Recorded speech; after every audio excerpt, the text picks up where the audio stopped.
अस्सलामु अलैकुम वरहमतुल्लाहि वबरकातुहू। अऊज़ु बिल्लाहि मिनश्शैतानिर रजीम। बिस्मिल्लाहिर रहमानिर रहीम। रब्बी ज़िदनी इल्मा। अल्लाहुम्मा सल्लि अला मुहम्मद व अला आलि मुहम्मद।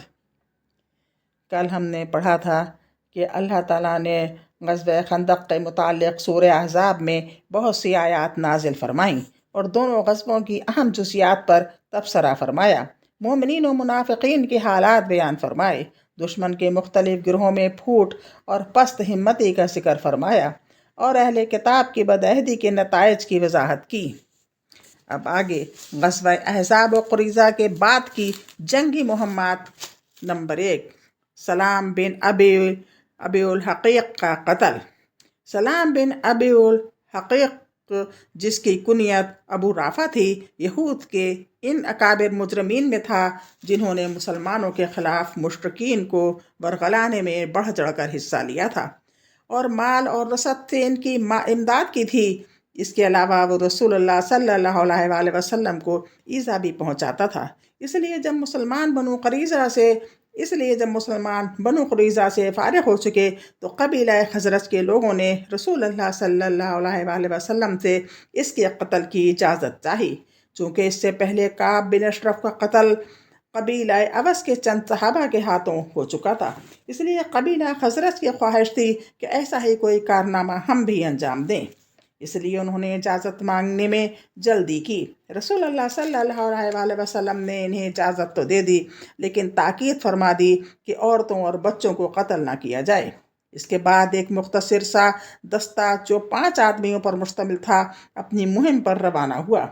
ये सब के सब कबीला खज़रज की शाख बनु सलमा से ताल्लुक़ रखते थे और इनके कमांडर हज़रत अब्दुल्ला बिन अतीक थे।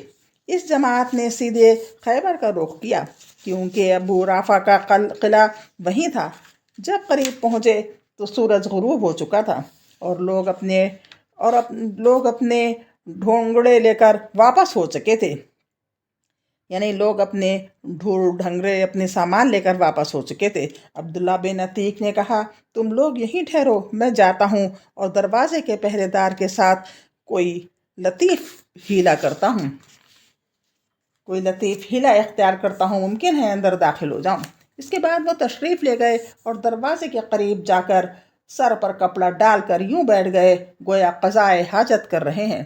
पहरेदार ने ज़ोर से पुकार कर कहा, ओ ए अल्लाह के बंदे, अगर अंदर आना है तो आ जाओ, वरना मैं दरवाज़ा बंद करने जा रहा हूँ। अब्दुल्ला बिन अतीक कहते हैं कि मैं अंदर घुस गया और छुप गया। जब सब लोग अंदर आ गए तो पहरेदार ने दरवाज़ा बंद करके एक खूंटी पर चाबियाँ लटका दी। देर बाद जब हर तरफ सुकून हो गया तो मैंने उठकर चाबियाँ ली और दरवाज़ा खोल दिया। अबू राफ़ा बाला खाने में रहता था और वहाँ मजलिस हुआ करती थी। जब अहले मजलिस चले गए तो मैं इसके बाला खाने की तरफ चढ़ा। मैं जो कोई दरवाज़ा भी खोलता था इसे अंदर की जानिब से बंद कर लेता था। मैंने सोचा कि अगर लोगों को मेरा पता लग भी जा गया तो अपने पास इनके पहुंचने से पहले अबू राफ़ा को कत्ल कर लूँगा। इस तरह मैं इसके पास पहुंच तो गया, लेकिन वो अपने बाल बच्चों के दरमियान एक तारीक कमरे में था और मुझे मालूम न था कि वो इस कमरे में किस जगह है। इसलिए मैंने कहा, अबू राफ़ा। इसने कहा, ये कौन है? मैंने झट आवाज़ की तरफ लपक कर इस पर तलवार की एक ज़रब लगाई, लेकिन मैं इस वक्त हड़बड़ाया हुआ था, इसलिए कुछ न कर सका। इधर इसने ज़ोर की चीख मारी, लिहाजा मैं झट कमरे से बाहर निकल गया और ज़रा दूर ठहर कर फिर आ गया और आवाज़ बदल कर बोला, अबू राफ़ा, ये कैसी आवाज़ थी? इसने कहा, तेरी माँ बर्बाद हो, एक आदमी ने अभी मुझे इस कमरे में तलवार मारी है। अब्दुल्ला बिन अतीक कहते हैं कि अब मैंने एक ज़ोरदार ज़रब लगाई जिससे वह खून में लथपथ हो गया, लेकिन अब भी मैं इसे कत्ल न कर सका था। इसलिए मैंने तलवार का नोक इसके पेट पर रख दिया और वो इसकी पीठ तक जा रहा। मैं समझ गया कि मैंने इसे कत्ल कर लिया है, इसलिए अब मैं एक एक दरवाज़ा खोलता हुआ वापस हुआ और एक सीढ़ी के पास पहुंचकर ये समझते हुए कि ज़मीन तक पहुंच चुका हूँ, पाँव रखा तो नीचे गिर पड़ा। चांदनी रात थी, पिंडली सिरक गई। मैंने पगड़ी से इसे कसकर बांधा और दरवाजे पर आकर बैठ गया और जी में कहा कि आज जब तक कि ये मालूम न हो जाए कि मैंने इसे कत्ल कर लिया है, यहाँ से नहीं निकलूँगा। चुनाचे जब मुर्ख ने बांग लगाई तो मौत की खबर देने वाला किले की फसल पर चढ़ा और बुलंद आवाज से पुकारा कि मैं अहले हिजाज के ताजिर अबू राफा की मौत की इत्तला दे रहा हूँ।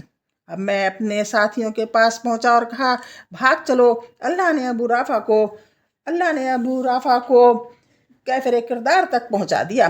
चुनाचे मैं नबी सल्लल्लाहु अलैहि वसल्लम की खिदमत में हाजिर हुआ और आप सल्लल्लाहु अलैहि वसल्लम से वाक़या बयान किया।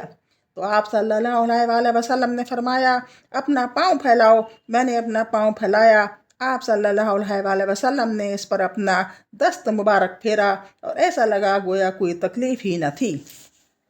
ये सही बुखारी की रिवायत है। इब्न इसहाक़ की रिवायत ये है कि अबू रफ़ा के घर में 5 सहाबा किराम घुसे थे और सब ने इसके कत्ल में शिरकत की थी, और जिस सहाबी ने इसके ऊपर तलवार का बोझ डालकर कत्ल किया था वो हज़रत अब्दुल्ला बिन अनीस थे। इस रिवायत में यह भी बताया गया है कि इन लोगों ने जब रात में अबू रफ़ा को कत्ल कर लिया और अब्दुल्ला बिन अतीक की पिंडली टूट गई तो इन्हें उठा लाए और किले की दीवार के आर पार एक जगह चश्मे की नहर गई हुई थी, इसी में घुस गए। इधर यहूद ने आग जलाई और हर तरफ दौड़ दौड़ कर देखा। जब मायूस हो गए तो मख्तूल के पास वापस पलट आए। सहाबा किराम रज़ी अल्लाह अन्हुम वापस हुए तो हज़रत अब्दुल्ला बिन अतीक को लाद कर रसूलुल्लाह सल्लल्लाहु अलैहि वसल्लम की खिदमत में ले आए। इस सरिया की रवानगी ज़िलक़ादा या ज़िलहज 5 हिजरी में ज़ेर अमल में आई थी। जब रसूलुल्लाह सल्लल्लाहु अलैहि वसल्लम अहज़ाब और क़ुरैज़ा की जंगों से फारिग हो गए और जंगी मुजरिमीन से निबट चुके तो इन कबाइल और आराब के खिलाफ तो तादीबी हमले शुरू किए जो अमन और सलामती की राह में संग गिरा बने हुए थे और क़ुव्वत काहिरा के बग़ैर पुरसुकून नहीं रह सकते थे। ज़ैल में इस सिलसिले के सराया और ग़ज़वात का जमाली जिक्र किया जा रहा है। नंबर 2, सुरिया मोहम्मद बिन मुसल्लमा। अहज़ाब और क़ुरैज़ा की जंगों से फ़राग़त के बाद ये पहला सुरिया है जिसकी रवानगी अमल में आई। ये 30 आदमियों की मुख्तसर सी नफरी पर मुश्तमिल था। इस सरिया को नजद के अंदर बकरात के इलाक़े में ज़रिया के आसपास क़रता नामी मुकाम पर भेजा गया था।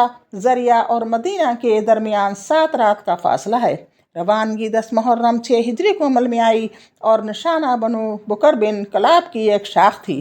मुसलमानों ने छापा मारा तो दुश्मन के सारे अफराद भाग निकले। मुसलमानों ने चौपाई और बकरियां हाँक लीं और मुहर्रम में एक दिन बाकी था कि मदीना आ गए। ये लोग बनु हनीफा के सरदार समामा बिन असाल हनफी को भी गिरफ्तार करके ले आए थे।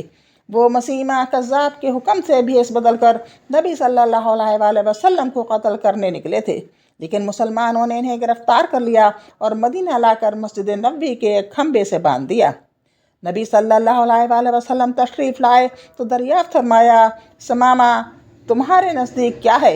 उन्होंने कहा, है मोहम्मद मेरे नज़दीक खैर है। अगर तुम कत्ल करो तो एक खून वाले को कत्ल करोगे और अगर एहसान करो तो एक कदरदान पर एहसान करोगे और अगर माल चाहते हो तो जो चाहो मांग लो। इसके बाद आप सल्लल्लाहु अलैहि वसल्लम ने इन्हें इसी हाल में छोड़ दिया। फिर आप दोबारा गुजरे तो फिर वही सवाल किया और समामा ने फिर वही जवाब दिया। इसके बाद आप सल्लल्लाहु अलैहि वसल्लम तीसरी बार गुजरे तो फिर वही सवाल और जवाब हुआ। इसके बाद आप सल्लल्लाहु अलैहि वसल्लम ने सहाबा से फरमाया कि समामा को आज़ाद कर दो। उन्होंने आज़ाद कर दिया। समामा मस्जिद नबवी के करीब खजूर के एक बाग में गए, गुस्ल किया और आप सल्लल्लाहु अलैहि वसल्लम के पास वापस आकर मुशर्रफ बाइस्लाम हो गए। फिर कहा, खुदा की कसम रोए ज़मीन पर कोई चेहरा मेरे नज़दीक आप सल्लल्लाहु अलैहि वसल्लम के चेहरे से ज़्यादा मबकूस न था, लेकिन अब आप सल्लल्लाहु अलैहि वसल्लम का चेहरा दूसरे तमाम चेहरों से ज़्यादा महबूब हो गया है और खुदा की कसम रोए ज़मीन पर कोई दीन मेरे नज़दीक आपके दीन से ज़्यादा मबगूज़ न था, मगर अब आपका दीन दूसरे तमाम अदियान से ज़्यादा महबूब हो गया है। आपके सवारों ने मुझे इस हालत में गिरफ्तार किया था कि मैं उम्रा का इरादा कर रहा था। रसूलुल्लाह सल्लल्लाहु अलैहि वसल्लम ने इन्हें बिशारत दी और हुक्म दिया कि उम्रा कर लें। जब वो दयारे क़ुरैश में पहुँचे तो उन्होंने कहा कि समामा तुम बद्दीन हो गए हो। समामा ने कहा, नहीं, बल्कि मैं मोहम्मद सल्लल्लाहु अलैहि वसल्लम के हाथ पर मुसलमान हो गया हूँ। और सुनो, खुदा की कसम तुम्हारे पास یمامہ سے گیہوں کا ایک دانہ نہیں آ سکتا جب تک کہ رسول اللہ صلی اللہ علیہ وآلہ وسلم اس کی اجازت نہ دے دیں۔ یمامہ اہل مکہ کے لیے کھیت کی حیثیت رکھتا تھا۔ حضرت ثمامہ نے وطن واپس جا کر مکہ کے لیے غلہ کی روانگی بند کر دی، جس سے قریش سخت مشکلات میں پڑ گئے، اور رسول اللہ صلی اللہ علیہ وآلہ وسلم کو قرابت کا واسطہ دیتے ہوئے لکھا کہ ثمامہ کو لکھ دیں کہ وہ غلے کی روانگی بند نہ کریں۔ رسول اللہ صلی اللہ علیہ وآلہ وسلم نے ایسا ہی کیا۔ اللہ حافظ۔ آج پھر اتنا ہی، انشاءاللہ کل پھر ملاقات ہوگی۔ السلام علیکم ورحمۃ اللہ وبرکاتہ۔